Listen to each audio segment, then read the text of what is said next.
বরিশাল বিভাগ উন্নয়ন ও স্বার্থ সংরক্ষণ কমিটি ২০০০ সালে গঠিত হয়, যখন তৎকালীন সময়ের ২০০১ সরকারের নাজমুল হুদা যোগাযোগ মন্ত্রী পদ্মার সেতু আরিচায় স্থাপন করার সিদ্ধান্ত গ্রহণ করেন। তখন এই বরিশালের মানুষ আন্দোলন সংগ্রামের মাধ্যমে তৎকালীন প্রধানমন্ত্রী বেগম খালেদা জিয়ার কাছ থেকে পদ্মা সেতু মাওয়ায় স্থাপন করাতে সক্ষম হন। বরিশাল বিশ্ববিদ্যালয়, বরিশাল বোর্ড, বেকুটিয়া সেতু সহ বরিশাল ইউনিভার্সিটি সহ সকল কর্মসূচি বরিশাল বিভাগ উন্নয়ন এবং স্বার্থ সংরক্ষণ কমিটির। আমরা লক্ষ্য করছি পদ্মা সেতু বাস্তবায়ন হলেও আজকে বাগাত থেকে কুয়াকাটা পর্যন্ত রাস্তার যে অবস্থা, তাতে বরিশালের মানুষ অবহেলিত। বরিশালের মানুষের জীবন যাচ্ছে, মালামাল ক্ষতি হচ্ছে।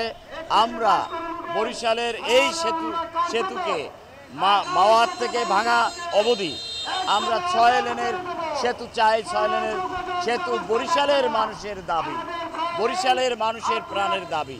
আমরা মনে করি এই সেতু ৬ লেনে উন্নীত হলে বরিশালের ব্যবসা বাণিজ্য, যোগাযোগ সব কিছুর উন্নয়ন সাধিত হবে।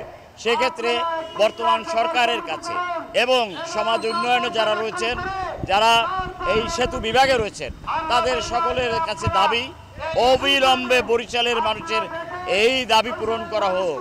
কারণ বরিশালকে চিরদিনের জন্য অবহেলার জায়গায় রাখা হচ্ছে, উন্নয়ন থেকে বঞ্চিত রাখা হচ্ছে। কিন্তু বরিশালের মানুষ জাগ্রত রয়েছে, তাদের বিবেক জাগ্রত রয়েছে। আমরা এটার বাস্তবায়ন চাই। আসলে এই বরিশাল বিভাগ উন্নয়ন পরিষদ এবং স্বার্থ সংরক্ষণ নামে যে একটি কমিটি হয়েছে, কমিটির কতগুলো দাবির বিষয়ে তারা ঐক্যবদ্ধ হয়েছে। এই দাবিগুলো যে বরিশালের মানুষের প্রয়োজন। আপনারা জানেন যে রাজনীতি যারা করে তারা উন্নয়নের কথা বলে। এখানে বরিশালের অবস্থা হয়েছে, একমাত্র প্রেসিডেন্ট জিয়াউর রহমান ছাড়া কেউ বরিশালের এই ডেভেলপমেন্টের ব্যাপারে কোনো চিন্তাভাবনা করে নাই। তিনি ১৯৭৯ সালের ২৩শে নভেম্বর শুক্রবার তিনি বরিশালে একটি বিরল ক্যাবিনেট মিটিংয়ের ব্যবস্থা করেন। ঢাকার বাইরে সেটা ছিল প্রথম ক্যাবিনেট মিটিং। তারপরে তিনি তার সিদ্ধান্তগুলো তিনি সব বাস্তবায়ন করতে পারেন নাই।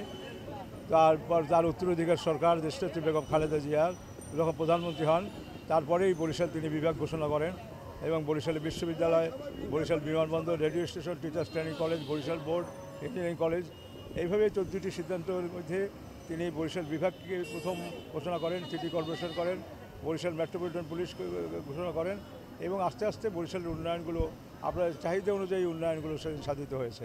এখনও বরিশাল বিভাগের যে উন্নয়ন দরকার, এটা বিভাগীয় বা উন্নয়ন জায়গায় যেখানে সেই উন্নয়নগুলো এখনও সাধিত হয় নাই।